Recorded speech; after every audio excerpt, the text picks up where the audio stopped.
let's get into the Europa League. I'll come to Kotlas. Let me take it off from where we left off. Yao, let me take it from your end and I'll go this way. Yeah. Who qualifies in both legs? So Spurs return leg against Bodo Glimt. United come home to Atletico. No surprise. I think the two English clubs go to the final. I think the two English clubs go to the final because you look at the quality of the opposition and the score line. In Tottenham Hotspur's case, the opposition, compared to Tottenham, falls way short. And the fact that Tottenham have a significant lead, I think that pretty much seals it. With the Man United game, the opposition is top tier quality, but losing 3-0 in the first leg, it's almost an unsurmountable. I don't see them mounting a comeback and being able to score 3 goals, force extra time, and maybe penalties, or score or score at least 4 more goals to win the game in regulation time. I just don't see it. I honestly don't see it. Knowing very well the kind of momentum that Man United have in the Europa League, the kind of circumstances that got them to the semi-final stage, they delivering a miracle to get past Olympique Lyon. I just don't see them crumbling in front of the Old Trafford faithful and losing this game. Nope. I think that first leg was pretty much the maker of this tie, and the crucial point in that game was that penalty. And 37th minute. Yeah, the penalty bit. Yeah, was it a penalty? Yes, it was an absolute penalty. The pull on Rasmus Højlund. But I honestly believe that the referee kind of messed up the entire tie by sending off Vivian. Honestly, please allow us to interject. Look, no. Per the rules, yes, he denied Rasmus Højlund a goal scoring opportunity. Yes, there's a red card. Yeah, I get it. But look, how many times have we sat here and berated EPL refs for not having any sense of awareness, of not reading the room, of not managing the game because they want to apply the rules down to a T? Oh, but if the thing is a red card, they need to be sent off. No, but in such a circumstance, in such a situation, it's not like a career-threatening kind of a career-ending kind of tackle. Let me ask something. It wasn't. By textbook, was that a red card? By textbook, per the rules, yes, that's a red card. I think that's. But look, the thing is, you have to. I also get where you're coming from. I've been fighting him since afternoon about this. It's the semi-final of the Europa League, and so thank you. And this is not a situation where coach, relax. This is not a situation where the player just absolutely ransacked him off the field, of the surface of the field, where you go like, oh, this is a career-threatening tackle. Like you absolutely have to go. It was a tug on his jersey. It was a tug. How do you give a red card? That's why it's a red card. No, I mean, a yellow card. Was he the last man? Yes. And it's a red denying a clear goal scorer. They call it Doxo. And the denial thing is, of a goal scoring opportunity. Was the goal scoring opportunity that clear? Because per the pace of that cross across the face of goal, he gets to the ball. Rasmus Højlund doesn't get to the ball. How many times have we not seen Man United players cross the ball across the face of goal, and Rasmus Højlund is flying in the air, and he still does not get his foot to the ball? Your point is fairly made. Your point is that by the rules, it's a red card. But because of sentiment of the game and balance of the game, the referee should have tempered. That's one. I don't want my referees to do sentiment and balance. If it's a red card, give me a red card. Fine. But that's the point you raised. That's one. And two, was it that clear and obvious a chance? Yes. Goal scoring chance. Oh, how? You disagree? No, it wasn't that clear. Fritz is fair. I think especially looking at the track record of the player involved. They don't use track record.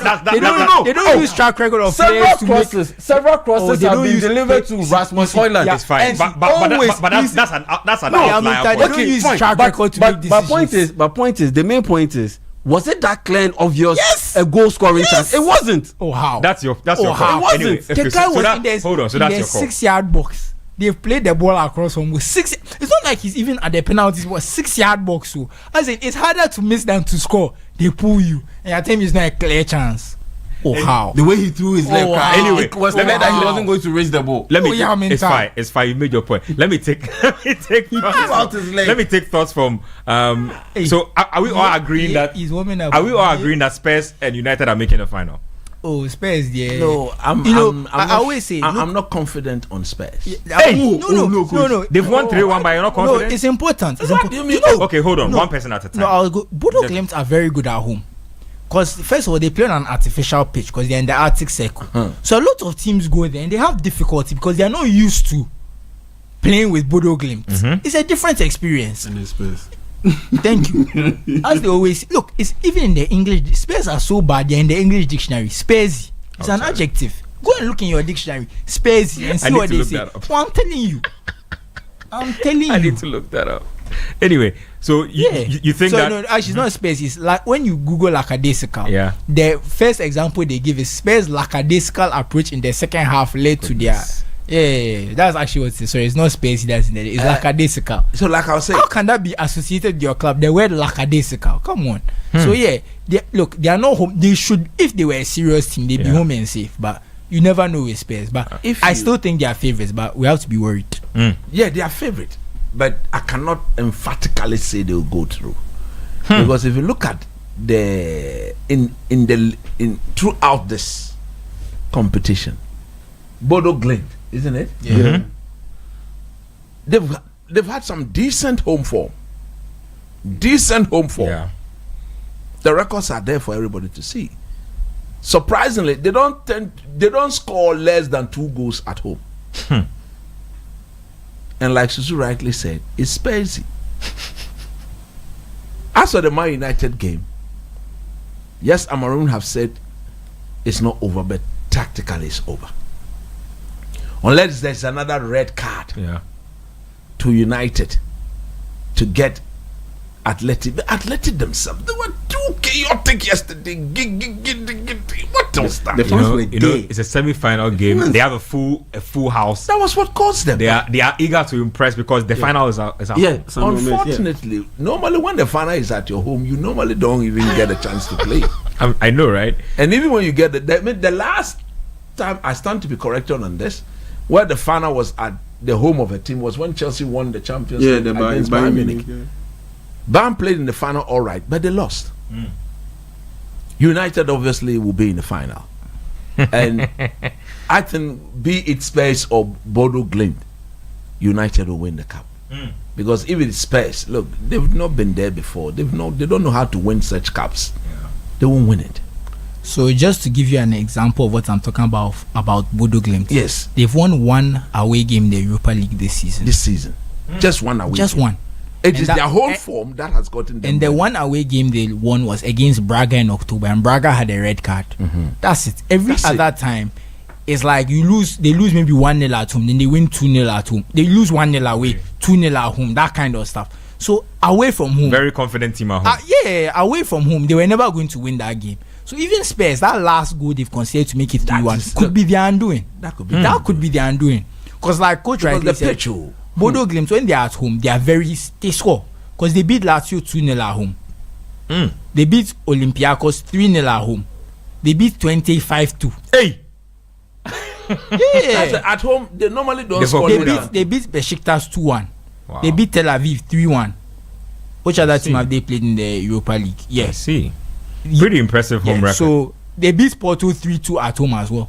I see. So these are decent. These are the teams you expect in Europe. Exactly. But all of them have gone to Bodo Glimt. And you remember there was the famous 6-1 where they beat Mourinho's Roma 6-1. Yep. So they're a very good team at home for sure. Big time. So that's the word on the Europe. But I want Coach to give Maguire his flowers. That's what I want you to do. To be honest with you, my captain, your captain. I couldn't believe what I saw yesterday. It's been in your face the whole time. What can't you believe? Maguire. Prime Ronaldo. Oh. As a proper winger. Oh, Chale! Is that my Maguire you're talking about? Please repeat it for me again. That was prime Ronaldo. Oh, Chale! Prime Ronaldo in his heydays as a proper winger. Maguire. You see, when Garnacho gave him the ball, Garnacho was telling him, return the ball. Come on, get out. Do you know how to cross? Come on, get out. Do you know how to cross? You know, it's me on the ball. Where did you cross? It's Have me, you been Maguire. crossing the ball? Garnacho, come on, get out. Now, Paddy, come and let me discipline you. My and he swiveled. The guy came again, and with his left foot too. As he was going to cross with the left foot, nah. Oh, size 50. Thank you. Size 50 is working. But the cross was delicious. Fantastic Cross by Harry Maguire. And then very typical of the English commentators say he's now been on social media. Maguadino. Maguadino. Anyway, that's the little bit.